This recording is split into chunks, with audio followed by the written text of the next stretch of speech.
Visiems labas vakaras, su jumis Daina, šeštadienio vakaras ir bandom vėl atsakyti į klausimus ir šiek tiek nuimti įtampą. Taip kad pradėkime. Gaunu klausimą.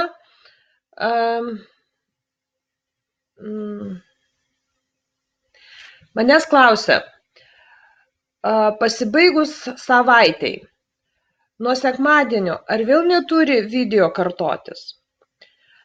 Pagal save žinau, kad pastebėjau pati tikrindama kabinetą, kad jeigu video kartojasi iš karto arba galbūt pusę dienos bėgyje, jie neužsiskaito antrą kartą. Tačiau pastebėjau, kad jeigu kitą parą, kuri prasideda nuo 7 valandų ryto, aš žiūriu tuos pačius video, jie užsiskaito. Taip kad svarbiausia tą pačią dieną, kad jum nesikartotų video. Kaip elgtis, kad jie nesikartotų, aš jum aiškinau. Tiesiog aš stoju viršų ant video vardo ir bandau keisti paskutinį numerį, kad iš eilės žiūrėčiau video. Tokiu būdu video nesikartoja, kartais išmuša, kartais išlenda mūsų mielas žydras gyvūniukas. Einu atgal į puslapį Training, pasispaudžiu viršui, kur yra mūsų visi video, išsirenku vėl kažkokią temą ir vėl bandau skaičių po skaičių dėliotis. Taip kad pasibandykit, tikrai pavyks ir žymiai greičiau eisis laikas. Klausimas, ar būtina dalintis, statyti laikus? Nebūtina nei statyti laikų, nei dalintis. Dalintis buvo pasakyta, kad galima dalintis savo Facebooko paskyroje, tada kiti žmonės atėję pasižiūrėti jūsų paskyrą, kas angliškai skaito, pasiskaito video ir tas laikas susiskaičiuoja jum. Tačiau dabar dar ne iki galo sutvarkyti tie kažkaip tai video, todėl kad aš bandžiau taip daryti, video būna kitas, bet nuotrauka video pirminė, kuri šviečiasi mano kabinete, būna ta pati ir žmonės paprastai neina. Arba nuotrauka atsispindi Facebook'e viena, o iš tikrųjų viduj vaizdas kitas. Taip kad, nežinau, jūs patys spręskite, daryti jums tai ar ne. Jūs tiesiog galite tik kitų rankomis savo papildomą laiką gauti. Tai čia vienas dalykas. Dabar dėl komentarų. Mano partneris iš Izraelio man pasakė vakar, kad jis rašydamas rusiškus komentarus po video, jam praleidžia tą daryti, nes, kaip daug kas pastebėjo, kopijuoti iš vertėjo ar pasiruošti angliškai kažką ir nukopijuoti jau mums nebeleidžia. Jau mūsų kompanija pastebėjo, kad mes taip darom, norėdami užsidirbti daugiau tokenų ir šito nebeleidžia. Iš tikrųjų, jie mokina mūsų tvarkos. Žiūrėkit, mesgi jiem reikalingi kam? Kad iš tikrųjų pažiūrėtume, suprastume, įvertintume ir tikrą savo nuomonę pasakytumėt. Aš pabandžiau ką daryti. Anglų kalboje aš nesu stipri, tačiau kažkiek suprantu. Ir jeigu būna lengvesnis video tekstas apie gyvūnus, aš suprasdama tekstą lietuviškai paimu pasibaigus reklamai ir parašau savo nuomonę.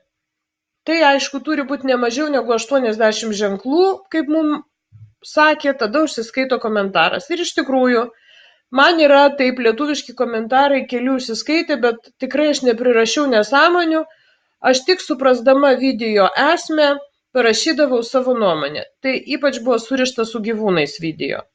Ir man jos praleisdavo ir užskaitydavo tokenus. Taip kad galite pabandyti ir paeksperimentuoti. Dar buvo klausimas, kad išsisaugoja žmonės tuos video linkus, kurie yra po 5 minutės, tokiu būdu bando patys kabinete peržiūrėti juos kitą dieną. Arba net tą pačią dieną ir jiem aišku neužskaito to video laikų. Negaiškim laiko. Pirmiausia, pasižiūrėkime esmę, dėl kokios priežasties mes buvom nusamdyti. Mes buvom nusamdyti tam, kad padarytume kažkokią gerą darbą, padarytume mūsų kompanijai. Jinai už pinigus nusiperka kažkokią tai reklamą iš reklamos davėjo, o tas gamintojas arba reklamos davėjas suinteresuotas, kad jo paslaugą arba produktą pasiektų kuo daugiau tikslinės auditorijos. Mes visi užsipildėm demografinę anketą. Tenai paskutinis punktas buvo mūsų pomėgiai. Ir va šitam gamintojui arba brendo nešiotojui arba reklamos davėjui bus labai tikslu nueiti į kitų žmonių, kuriem tas įdomu. Ir mūsų pareiga yra iš eilės žiūrėti viską pagal temas, pasakyti savo nuomonę. Tai yra realus darbas ir nereikia gudrauti. Niekados negalvokim, kad mes esam gudresni, negu mūsų kažkas tai pasamdė. Jeigu kažkur yra kažkokia tai, dar praleista klaida šitam periode, tai tikrai būsim pastebėti ir jeigu, ačiū Dievui, nenubausti už tokius dalykus, tai sekančiame etape to neleis mums daryti. Taip kad dirbkime pagal sąžinės balsą. Aš jau bandžiau sakyti, kas būtų, jeigu tu būtum įmonės vadovas ir kaip tu norėtum, kad samdyti žmonės arba žmonės atėję dėl tam tikrų pareigų atlikti savo veiksmus, kaip norėtum, kad jie dirbtų. Vat taip į šitą darbą ir pasižiūrėkim. Mes turim viską pražiūrėti, net ir po 20 sekundžių video mes turim pažiūrėti. Iš tikrųjų, mes čia būsim reikalingi tam, kad pražiūrėtume reklamas. Bet tų reklamų dabar kaip ir nelabai yra. Sako, Amerikoje jų kiekvienam video yra ir pradžioje, ir pabaigoje, nes ten jau veiksmas vyksta didesnis. Rusijoje tų reklamų, sakė, iš vis yra labai mažai. Žmonės labai mažai tokenų surenka papildomų už reklamų žiūrėjimą. Aš kaip žiūriu Lietuvoje, pas mus šiek tiek daugiau. Aš matau ir lietuviškas reklamas. Žinokite, jos dabar visos yra perperkamos iš YouTube kanalo. Ir jos yra 10 kartų, kaip čia pasakyti, 10 kartų už tai sumokama mažiau mūsų įmonė Amerikoje, negu ateis tas laikas, kada reklamos davėjai už ją sumokės tiesiogiai mūsų įmoniai ir už tai sumokės 10 kartų brangesnius pinigus. Užtat šitas dabartinis 3 mėnesių mokamas testas, jis bus pigesnis mums, nes tai yra testas, tai nėra reklamos tiesioginės daug. Aš taip suprantu, kad per šitą periodą 3 mėnesių įmonė parodys savo galią mūsų dėka, kiek mes žiūrim, kiek mes pražiūrim, kiek mes komentuojam, kaip kiekvienas pražiūrėjimas, kiek surenka laikų. Ir tokiu būdu jie užsiverbuos reklamos davėjus ir kurie jau tiesiogiai be tarpininkų tą reklamą parduos mum, matydami, kad taip plačiai gali ją paskleisti po visą pasaulį ir gauti labai siaurai tikslinės auditorijos nuomonę kažkokią tai. Taip, kad turėkim kantrybės ir dirbkim pagal taisyklės, nes patysgi nenorim, kad su mumis elgtųsi nesąžiningai. Tai kodėl galvojam, kad su kitų turim elgtis būtent šitaip. Dabar dėl to faktorio, aš jau kalbėjau, faktoris nežinau, aš kaip savo kabinete jo nematau. Anksčiau jis buvo, dabar pas mane jis dingo, nežinau kaip pas jūs, tiksliai apie faktorių niekas nieko nežino ir yra įtarimas, kad tai yra vis dėlto kažkoks tai santykis tarp mūsų pražiūrėto video ir mūsų pražiūrėtų reklamų, kurios buvo tuose video. Vat kažkoks tai santykis. Ką jis įtakos, tikrai dar niekas nežino.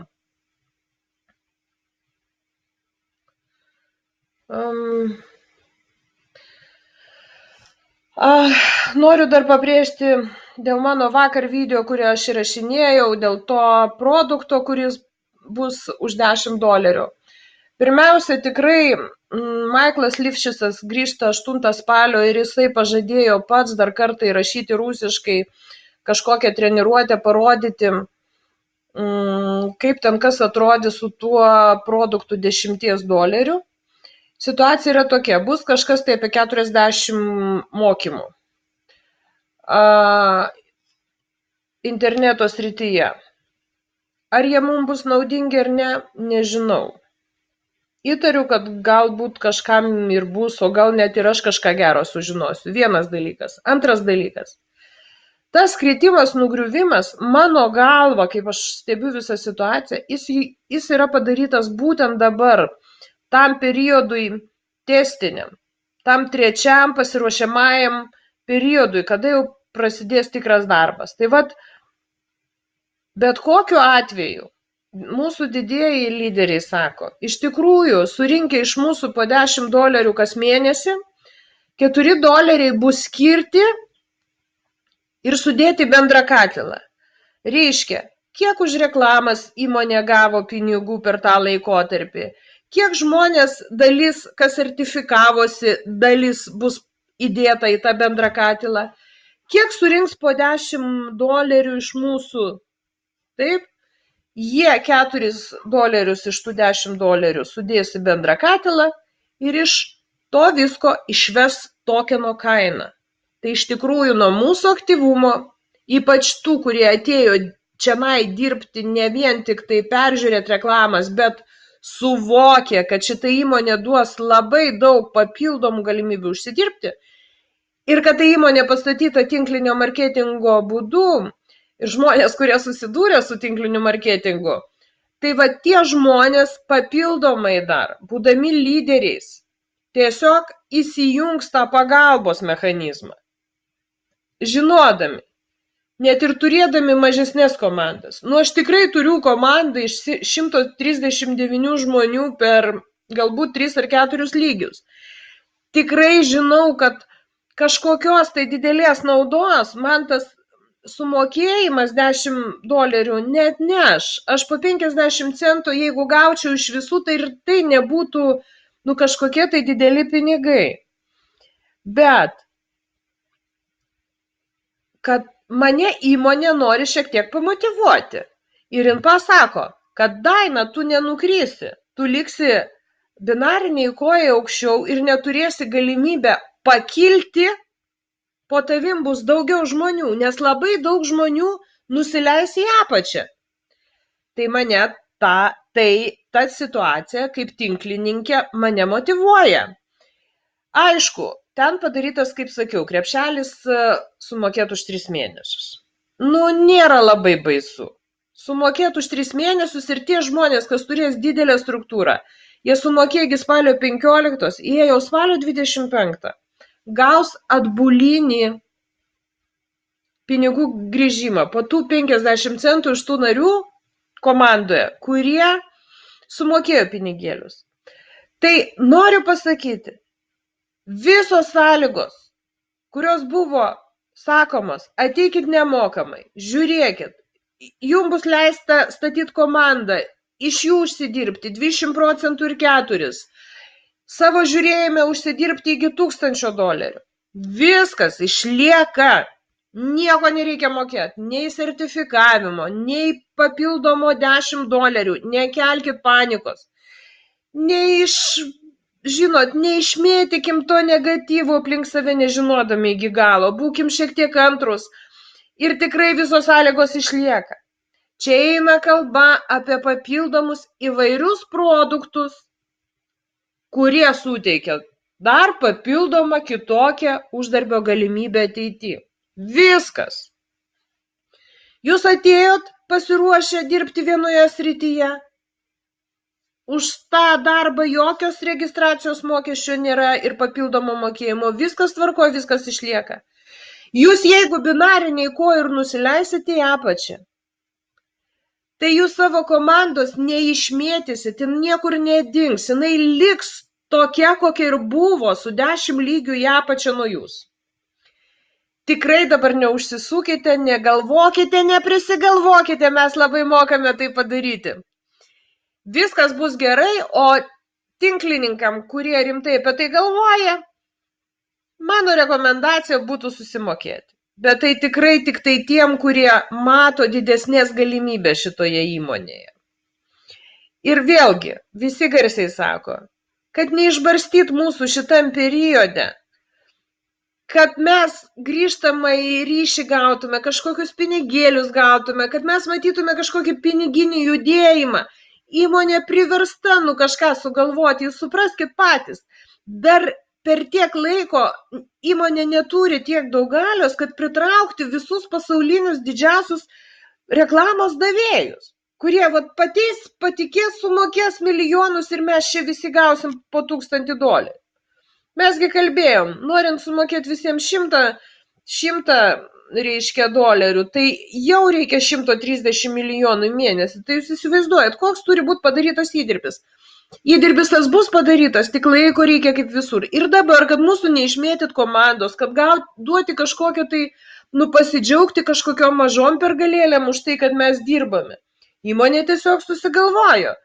Duos mum irgi kažką tai, bet jin pasakė, sumokėsi $10 už savo komandos, kas sumokės gausi 50 centų. Kas turi 10 000 komandą ir jeigu pusę sumokės, jūs pagalvokit, jis gaus $2500 atgal. Tai čia kalbu apie tuos, kas turi didelę struktūrą. O kas mažą turi, bet yra lyderiai ir siekia išbūti aukštame lygyje binarinėje koją, suvokdami, kas jų laukia ateityje, jie tą padarys. Be to jie atneš tokį, šitam periode parems tą bendrą katilą, kuris įtakos mūsų tokino kainą. Taigi, nuo surinktų pinigų į bendrą katilą ir nuo pražiūrėtų valandų bus išvesta tokino kaina. Ir tokinas bus tuo brangesnis, kuo šitam katile susirinks daugiau pinigėlių. Tai, kažkokiu tai būdu tie, kas moka, paremia tą bendrą idėją. Taip, kad tikrai viskas labai normalu, bet šitą gali suvokti tik tai aukštesnio lygio žmonės, kurie perspektyvas didesnės mato šitoj kompanijai. Visi tie, kurie lieka tarptautiniais stebėjimais, jie ir lieka be papildomų jokių mokesčių. Būkit maloni ir neskleiskit daugiau jokių negatyvių žmonių, bet to ir savo negadinkit, prašau, sveikatos. Nes blogos mintis labai blogai jūs veikia pačius. Tai aš manau, kad be to mokesčio, jeigu jūs turėsit galimybę užsidirbti $11 000 ir jum to neužteks, tai tada tikrai galvosim, kuo dar pasinaudot, kad galėtume daugiau uždirbti. Nuo rytojaus 7 valandų prasideda nauja savaitė. Aš siūlyčiau daryti visus, žinote, žiūrėjimus nuo kokių 9. Nes šiandien ryte pastebėjau, 6 ryto žiūrėjau ir man nuėjo ne iš šeštadienio į kitą datą. Taip kad būkit mėly, pasiskaičiuokit, neskubėkit ir nuo rytojus pradedam rinkti vėl naują savaitę. Prašau, nesusipainiokit. Ir kaip ją pasižiūrėti kabinete, jeigu yra dar klausimų, parašykit. Bet yra galimybė kabinete užsidėti periodą savaitės.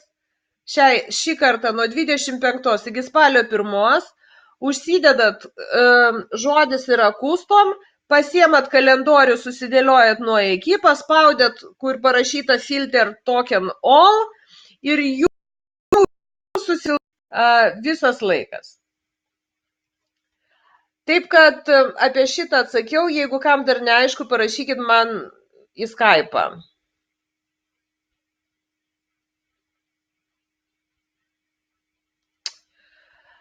Tai mūsų ramina lyderiai, kad tikrai iki 15 dienos tikrai bus organizuota galimybė, kaip mes galėsim tą padaryti. Ir lyderiai mano, kad tai bus pasirodys jau 1-2 kažkokių žinių apie prisuktas programas. Dar vieną mokėjimo sistemą atradau, Solid Trust Pay. Aš jos nežinau ir PayPay kažkokia yra, pasižiūrėsim. Čia nelabai pas mus populiari, bet PayPalas populiarus, Payza populiarus, o kaip sakiau apie bitcoinus, visi mokysimės ir pamatysit, viskas čia bus labai neblogai, kaip aš matau. Taip kad, šiandienai viskas, visiems linkiu saldžių sapnų, ramios nakties, pradedam, startuojam kitą savaitę su įkvėpimu ir džiaugiamės tą galimybę. Visi tikime, kad viskas bus gerai ir jokio negatyvo. Taip kad sudie ir jeigu nebus aštrių kažkokių tai žinių, tai iki pasimatymo pirmadienio vakare. Iki.